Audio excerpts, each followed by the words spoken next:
safe in the heat. And after an hour, that air temperature inside your car can get up to 133. And how the extreme heat could impact your daily medication. It can cause your body to react differently to the heat. We'll compare temperatures out in the sun to those in the shade. The actual air temperature is the same. Lightning strikes a crowded lake in South Carolina. Smoke fills the Utah sky, and goats eat away at one invasive species. From our nation's capital, this is the National Weather Desk. Good morning and welcome to the National Weather Desk. I'm Angela Brown. The heat wave that is baking the east with record-setting temperatures continues for at least one more day. People on Cape Cod cooled off in the ocean as the feel-like temperature soared into the triple digits. The temperature, the highest it's been in more than a decade in many of these cities. Dozens of people went to the hospital with heat-related illnesses, including firefighters, people attending high school graduations, and hikers in New Hampshire. Meteorologist Christina Ernie begins our coverage.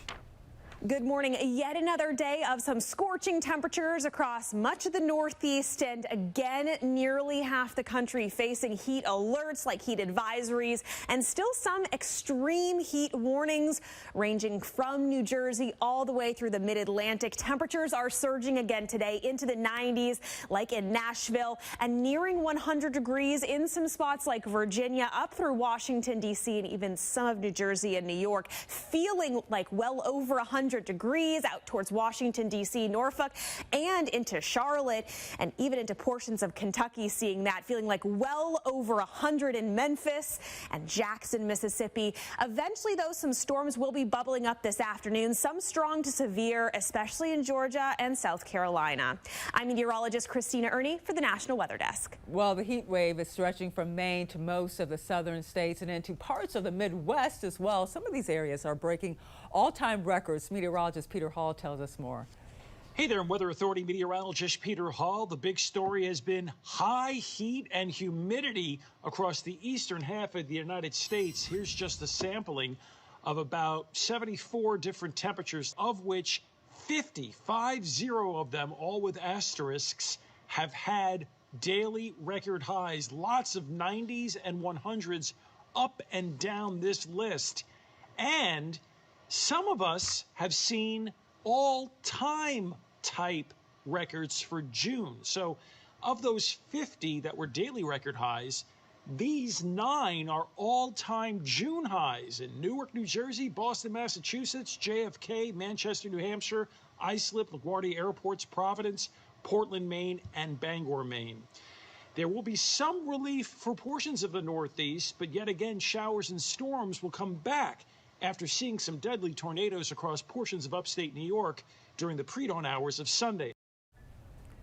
Many people seeking relief from the heat are flocking to beaches, but on one New England beach, rescue personnel called to help declared a mass casualty incident. Katie Benoit reports from Providence, Rhode Island. Fire trucks and ambulances echoing near Narragansett Town Beach. Around pretty much looking for parking, and we just saw 7, 8 ambulances, sirens everywhere. So it was just getting into the beach, and there was some people getting treatment. Video from our Skycam network shows first responders in the parking lot. Fire Chief Scott Partington says at least 3 people were rushed to the hospital for heat exhaustion as temperatures soared. One of those patients, a man in his 20s, was unconscious. Some people were also treated at the beach and then released. About 10 people needed attention in total. Waterfront Director Mike Florio says his more than 20 lifeguards were prepped and have been working nonstop. It's dangerous when it's in the high 90s. He walked through how they helped patients. So we all have radios, and throughout all the way down the beach. So if anyone witnesses someone drop, or if someone comes up to the chair, we're immediately we alert the major tower, chair 2, and then we come down with a gator and we start giving first aid to that person. People at the beach say they saw crews responding. It's both scary and also like a relief, the fact that there's people actually taking care of things like that. They're definitely prepared, that's for sure. And during heat waves, there's always a concern about staying hydrated and cool to prevent your body from overheating. But if you're on certain medications, like maybe antidepressants, you may need to take extra precautions to safeguard your health and prevent overheating. Isaac Gooden has more. I just get overheated a lot more easily, especially with this heat advisory right now. Just even like 5 minutes outside, I feel like I get dizzy and it's really rough. Kara Felzine says she's experienced extreme summer overheating after starting antidepressants. Doctors say some medications can cause a spike in body temperature while out in the sun. Sometimes it can cause your body to react differently to the heat. Antidepressants are a big one that a lot of people take. SSRIs, like Prozac, Lexapro, Celexa, those are some common of the names of those. So those can alter how your body deals with the heat and alter kind of your regulation. Which can cause dehydration. The opposite can happen. I've not seen it, but it can happen where people just don't sweat enough, which this affects the body's ability to control its temperatures. Both experts recommend staying inside and hydrated. Exercising outside, even just running errands. It's hard because it is so hot out that you may not think about it. You're not walking or running, but even just running errands out, if you're not staying hydrated, your body could get overheated. By and large, SSRIs are incredibly safe medications, and these side effects are rare. They can happen, but they're rare. So don't stop them just because it's hot outside. Despite these side effects, Felzine will not be pausing the use of the medication. Instead, she'll be keeping cool. I just gotta stay cool, but the medication, it's doing its job otherwise, so I'm good with it. As we mentioned, the sweltering heat can be dangerous. Meteorologist A.J. Mastrangelo explains how to stay safe during soaring temperatures. Let's talk about your vehicles first. Of course, don't leave kids in the car or pets looking before you lock before heading into a store. Job sites, staying hydrated. Need plenty of water these next few days, taking breaks. Light colored clothing, of course, that'll keep you a little bit cooler. Lifestyle, want to limit that outdoor time. If you are working out early in the morning, not even the evening, I think these temperatures are going to be a little bit too warm. And of course, using sunscreen is very necessary as our UV index will be on the climb as well. Now let's take a look at an air temperature of 90 degrees and how hot pavement actually heats on up. Shaded grass, not bad, still 90 degrees. But when you head to regular grass, it's already up to 105. Then we get concrete of the lighter variety. We're talking about 125. That temperature can get up to. And asphalt, 140. We're talking about 90 degrees. Got to be very, very cautious, especially with our furry friends. Hot car danger as well. We're taking that same 90-degree temperature after just 10 minutes. Take a look where that temperature gets. 109 degrees after 30 minutes, a half hour, 124, and after an hour, that air temperature inside your car can get up to 133. So, of course, you got to be very, very safe throughout the heat. Well, a dozen people were taken to the hospital after they were injured by a lightning strike. They were among 20 people, including children, in a South Carolina lake when a bolt hit the water, energizing a metal cable with buoys on it. Several people were holding onto the cable when the lightning struck. The good news here is that everyone is expected to be okay. South Carolina could see more severe weather today. It has a slight risk of severe thunderstorms in an area that stretches from North Carolina to the Florida Panhandle. A small area in the northern plains also faces a slight risk of storms as well. Tropical storm Andrea, we hardly knew you. Andrea became the first named storm of the Atlantic hurricane season yesterday. Overnight, though, it was downgraded to a post-tropical depression and now is dissipated. Environmental conditions have led to a slow start to the season with strong winds and also cool ocean temperatures due to the Sahara dust. Despite the slow start, NOAA is forecasting, though, up to 10 hurricanes this season. And check this out right here. This is smoke coming from the Forsyth wildfire spreading across the skies of southwestern Utah. As of this morning, it burned more than 8,000 acres and is 0% contained. 13 structures, including many homes, have been destroyed. Yeah, several communities remain evacuated this morning as well. And here's an interesting sight. It's a very isolated storm.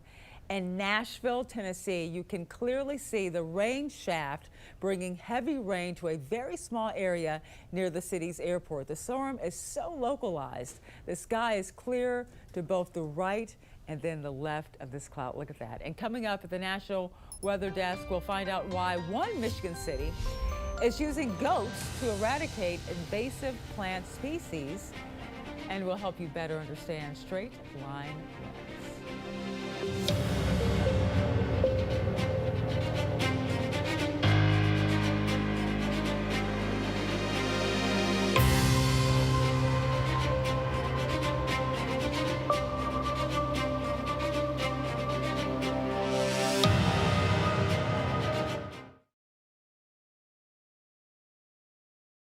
I'm meteorologist Charlie Lopresti with Look at the Northeast. It's not quite as hot as it was yesterday. Most areas today in the Northeast will top out in the upper 80s and low 90s. Still pretty hot out there, but we're not near the century mark like yesterday. And the humidity will start moving out late in the day, especially over northern areas. This is 2 o'clock in the afternoon. Look for a lot of sun. 80s and 90s will be common. Actually, down near New York, New Jersey, it'll be pretty hot in the upper 90s there. We have a greater chance for showers in the Northeast on Thursday. I'm Chief Meteorologist Gerard DeBailey. Here's a look at the Mid-Atlantic region. We will still see very high temperatures, likely only a stray shower or two throughout the day on Wednesday afternoon, but we'll likely get a few more showers and thunderstorms up towards Pennsylvania. Better chances of rain across the Mid-Atlantic as we see this cold front arrive on Thursday. Temperatures will also be lower. Still very hot and humid on Wednesday afternoon. As you can tell, mid-90s, nearing the triple digits, except for the mountains, will be cooler as we head into Thursday. Hi, I'm meteorologist Jennifer Collins with a look at your southeast forecast. Showers and thunderstorms will impact the region on another hot and humid day on Wednesday with scattered storms across the Carolinas and into central Florida too. That will be the similar case heading into Thursday as well. Very hot across the southeast. We're talking highs in the mid to upper 90s, even the triple digits for the inland Carolinas and parts of central Florida and the Mississippi River Valley through Wednesday afternoon.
The National Weather Desk. When the sun is shining, heading under a tree or awning for some shade can help cool you down. But did you know that the air temperature in the shade is the same as in the sun? Meteorologist Sharon Ray explains. Well, we often show you the current temperature or even the forecast temperatures, but these numbers are what you will feel in the shade. So, for instance, today in the shade with the forecast highest of the day looks like it would be close to that 92 degrees. However, if you step out in the sun, we all know it feels a lot hotter, and you can usually add a good 10 to 15 degrees to the temperature that we're showing to determine what it is in the full sunshine. But did you know that the actual air temperature is the same in the sun and in the shade? So if you were to just take the temperature of the air itself, that's what it is. However, the reason it feels hotter when we're in the sun is because the solar radiation from the sun is actually hitting the surface and heating it up more, such as our skin or a thermometer. So that is what's causing that temperature to go up further, is that solar radiation hitting it, and official temperatures therefore are taken in the shade to avoid that reading going higher. So to get an accurate home thermometer reading, you do want to put that outdoor thermometer completely in the shade with good airflow. You want good ventilation and away from pavement or walls. Try and put that thermometer about 4 to 6 feet above the ground, preferably over grass or soil, to get an accurate reading. In Oregon, officials are conducting low-level flights over local forests to monitor tree health. The survey, which began in the 1940s and only paused during the 2020 pandemic, is the longest continuous annual survey of its kind in the U.S. Meteorologist Allison Gettelberg tells us more about it. Up in the sky, ODF researchers are taking notes. The crew includes 2 researchers using laptops to record where trees appear to be in trouble. Some signs of this include leaves changing colors or missing foliage. So those are the key signatures that we look for. And then there's also a distribution on the landscape. Is it a single tree? Is it a whole section of trees? Is it radiating out from an area? So we look at color change, the form of the tree and the pattern on the landscape. Tree injury and mortality are what the researchers are searching for. They say this could come from insects, disease, or other factors such as drought. One thing that is very clear that we are seeing repeatedly and kind of increasingly from year to year is drought stress in trees. And then they are attacked by opportunistic beetles that like those drought stress trees. These are native, widespread beetles. On their own, they're not a problem, but when you allow them to build because the stressful conditions invite them to do so, then we see that problem on the landscape. That damage will be mapped. ODF will use the data to take action to mitigate those threats. They'll also give the data to private landowners along with guidance on what they can do to help their trees. And now to Wisconsin, where work is underway to track bumblebees, butterflies, and more. It's an effort to help the population of pollinators in the state. Eric Peterson has that story. Inside the confines of this butterfly and bee garden, signs of the season are all around. A lot of pollinators have just started emerging or arriving, so that's been really nice. A lot of the bumblebees have started to emerge. The workers are now out. Woodland Dunes Nature Center naturalist Kennedy Zittel says pollinators play an important role in the ecosystem. We wouldn't have any of the flowers or fruit that we love and depend on, because without pollinators to move that pollen around, most plants can't pollinate, which means that there won't be any more plants. There's been a drastic decline in prairie habitats within the state, as well as decline in pollinator species. In the coming days, people will head to this garden to count as many bumblebees as they can. Woodland Dunes education intern Natalie McNeely says information will be sent to the Bumblebee Brigade website run by the state. By documenting the decline or what we're seeing with these species and their range, it can kind of help us determine what to do with conservation efforts going into the future. Back inside the garden, Kennedy Zittel says pollinator watching is popular. This time of year, a lot of visitors come out to see the flowers or even to see the butterflies, and the bees go by as well. The pollinator garden, give it a few weeks over here, will be bursting with color and pollinators as well. Well, not all bugs are good news. When it comes to your backyard, pests can wreak havoc and ruin all the time and effort that you have put in. Meteorologist Ryan Munn spoke with an expert about how to protect your garden from insects.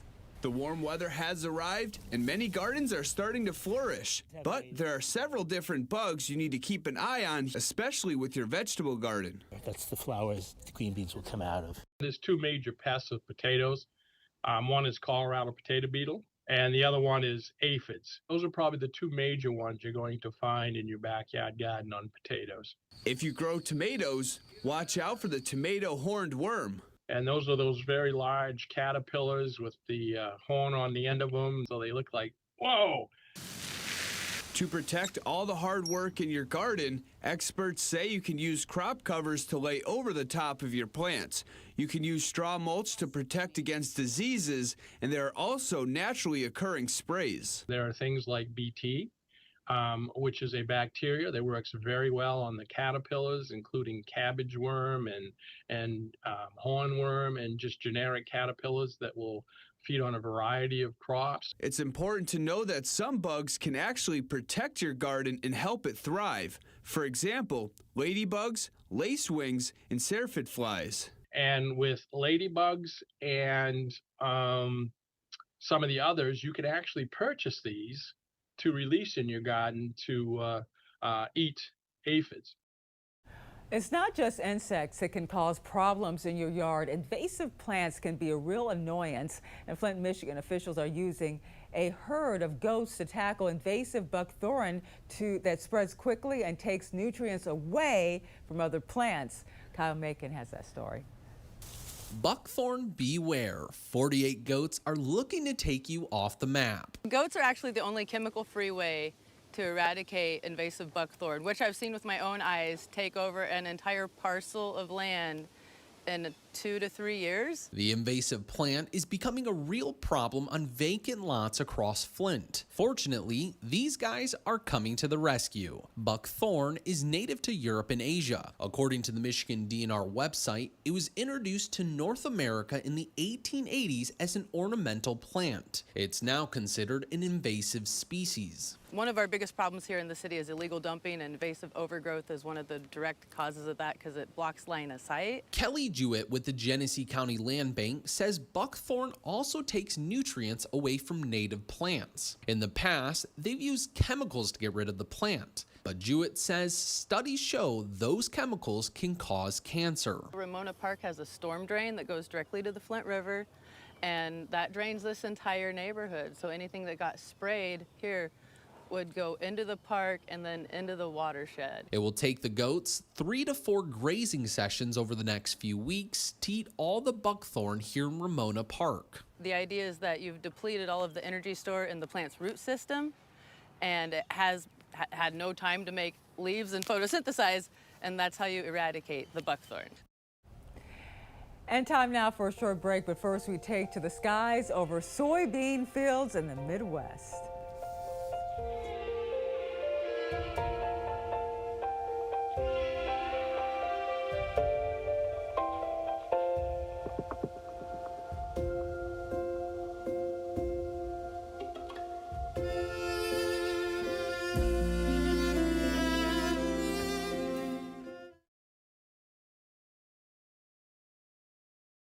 Good Wednesday morning, everyone. I'm meteorologist Andrew Buck-Michael. Scattered showers and thunderstorms moving their way across the northern plains early this morning. We'll see more popping up across the Midwest as we go through the day today. As far as temperatures go, still a little cooler up there in the Dakotas and also up towards Minneapolis, while the rest of us definitely hot down to the south with highs in the 90s. As we continue into the day tomorrow, those scattered showers and thunderstorms slowly trying to work their way a little more east. Good morning, I'm meteorologist Alex Garcia. Here's a look at your regional weather. We're starting off a little cool this morning for our friends up here in Amarillo. 67 degrees, everybody warm and humid into the 70s. We'll be watching an area of showers kind of moving in across West Texas. Also some scattered showers down towards South and South Central Texas. Otherwise, it's going to be another summer day. Plenty of heat and plenty of humidity. I'm meteorologist Alex Garcia. That's a look at your regional weather. Well, hi there, everybody, and a good Wednesday morning to you. I'm meteorologist Shannon O'Donnell. Fog through the Golden Gate, keeping the city by the bay at a cool 62 versus triple-digit heat as expected out of Vegas and Phoenix. We'll see monsoonal moisture bubbling up from the Gulf of Mexico and through the Texas Panhandle into Albuquerque. Could see some flash flooding there, something to be aware of. Otherwise, some sprinkles on the way through BC will come through Seattle and Bellingham today as well. And that's the scene from here.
Weather Window, presented by the National Weather Desk. Tuesday brought record-breaking temperatures to Portland, Maine. These dogs having fun beating the multi-day heat wave blanketing the East Coast, parts of the South and Midwest.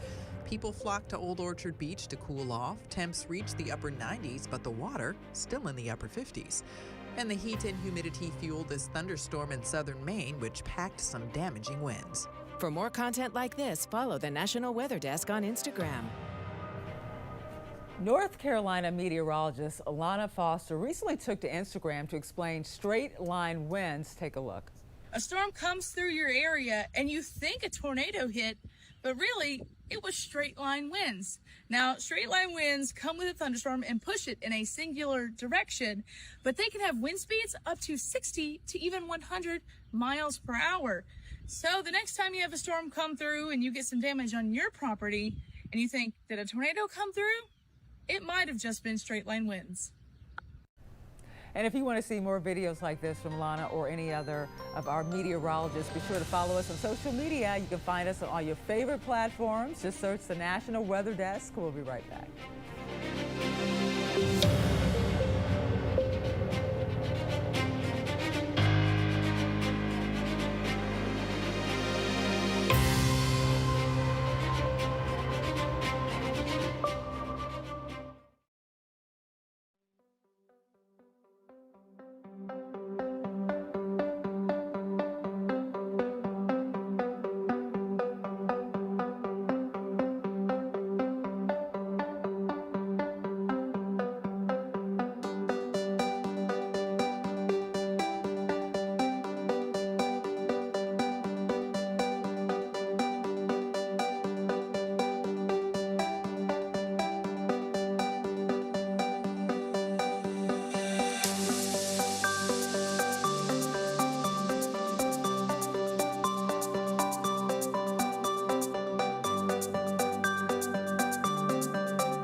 Thank you so much for joining us. I'm Angela Brown. Make it a great day, and we'll see you right back here tomorrow.